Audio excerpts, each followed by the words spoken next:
लग्नानंतर होईलच प्रेम या मालिकेच्या येणाऱ्या भागामध्ये आपल्याला पाहायला मिळणार आहे. काव्याने पार्थला डिवोर्स द्यायचे असे ठरवलेले असते. काव्य किल्लेदार वकिलांना फोन करून म्हणत असते, मला डिवोर्स हवा आहे. आपण पुढचं सगळं भेटून बोलूयात.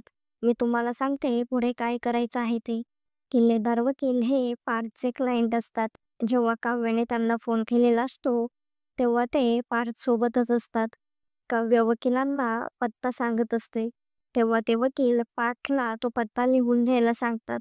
पार्थ तो पत्ता लिहून घेत असतो. तेव्हा त्याला समजते हा तर मोहिते सदनचा पत्ता आहे.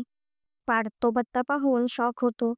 मोहिते सदनमधून वकिलांना कोणी बोलवलं आहे हे पाहण्यासाठी पार्थही मोहितेंच्या घरी जातो. किल्लेदार वकील मोहितेंच्या घरी येतात. तेव्हा काव्या दरवाजा उघडून त्यांना आतमध्ये घेते. त्यांच्या मागून पार्थही तिथे येतो. पार्थला तिथे पाहून काव्याला धक्का बसतो. काव्याला डिवोर्स हवा आहे हे पाहून पार्थलाही खूप वाईट वाटत असते. तर आता खरंच पार्थ आणि काव्याचा डिवोर्स होईल का नाही हे पाहणे खूपच इंटरेस्टिंग होणार आहे. असेच नवनवीन अपडेट जाणून घेण्यासाठी आपल्या चॅनलला नक्की सबस्क्राईब करा.